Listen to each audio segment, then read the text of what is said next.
Welcome back into TV 27 Sports. I'm Hugh Harris, and we're down at the lovely Pete Harris Complex on the college campus of Wallace State. And Coach Clem, we're back talking about another national championship. And Coleman County's not quite the hotbed of junior college softball, but you've won 2 in the last 5 years. Right. Yeah, we won in 2008. We're runner-up in 9 and 10. Finished 3rd last year and won it all this year.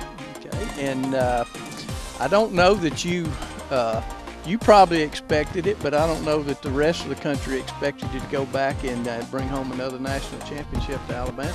Well, I don't think they did, because when we went into the tournament, we were seeded 8th, and we had more wins than anybody in the tournament. But of course, we're from Alabama, so they don't kind of think we can play here, so we had something to prove when we went out there.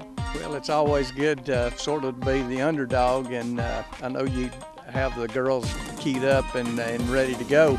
Now, I've got Ashley McClure, who's your first and third baseman, who's from Oxford, Alabama. So what did it feel like to go out west and put it to all those girls from the west? It was just amazing. It was just the best feeling. Well, I know winning a national championship is just something that is special and you'll carry for the rest of the year. And I know it'll give you a good basis to work over the summer and get ready to come back next year to do it again. Yes, because we start working right now for next year. Well, Coach Clem, I've interviewed you enough to know that you never take credit for it, and it's always the girls.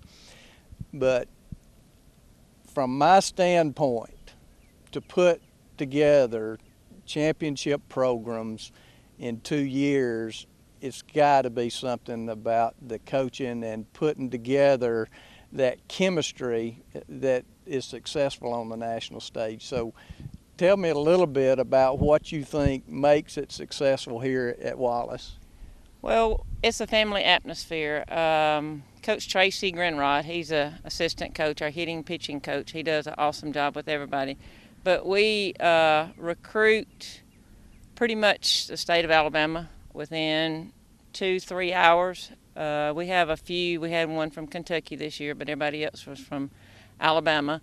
And it's a family atmosphere. We recruit the whole family, not just the student athlete. And our athletes are students first. We finished with a 3.56 GPA this year. And just to know that those girls work as hard in the classroom as they do on the field helps on the field when we get out here for them to have that work ethic.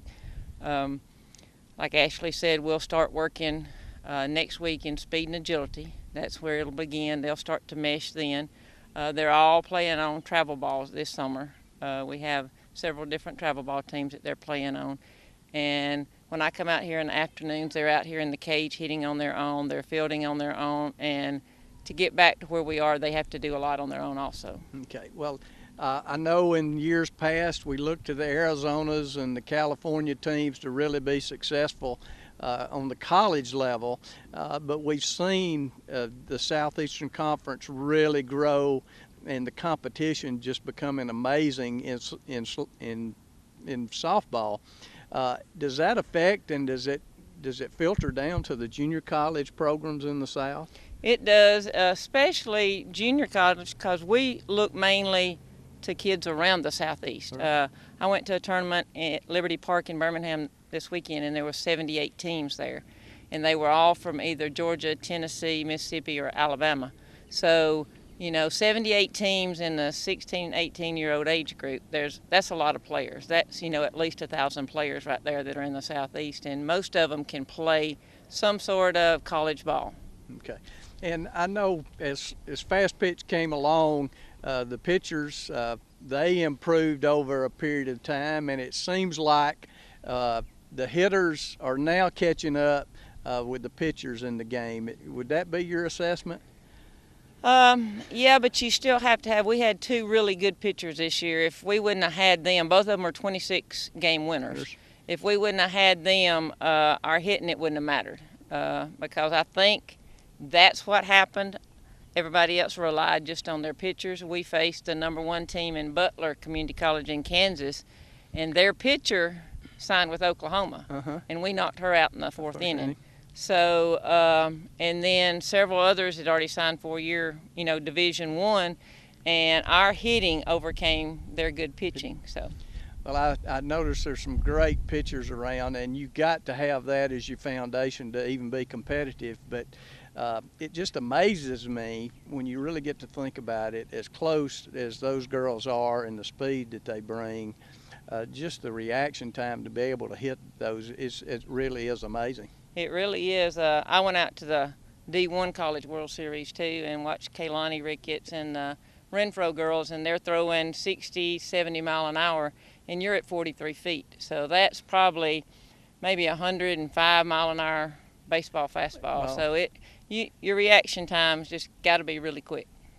In watching girls softball, it's amazing how you rock along and you're really not hitting it all, and then you get started.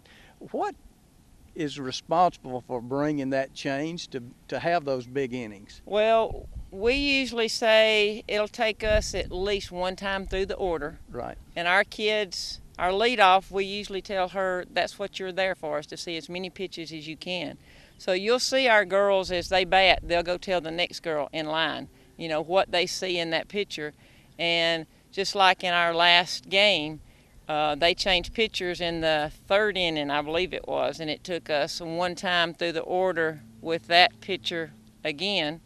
And the 7th inning or the 6th inning is when we really started hitting her and, scored a lot of runs on her. So you give us one time through the order, 1.5 times through the order, and we can usually pick up, what the pitcher's pitching. Okay, and I know we like to look at what you did this year, but in college coaching, it's what are you going to bring for me next year? So I know we've got Ashley back. What's the rest of your team look like next fall? Well, we have our starters coming back will be Corey Benson at 3rd base. She hit 23 home runs this year. We have Madeline Lee at 2nd base, and I think she had 10. Maria Mitchell will be behind the plate. She was our DP this year, had a really big home run at the Nationals. And then we have Ashley that will play 1st or 3rd. Sabrina Russell will be an outfielder. So we have a good core coming back, but we also have a lot of freshmen coming in. We have 7 girls from Florida this year. Okay. Never had a Florida girl, and we had one, and then word spread. And so we've got 7 that are on campus now, that are in classes and are ready to go to work. Okay, well, we'll look forward to seeing you next fall, and looking forward to getting Ashley having a hard summer and teaching these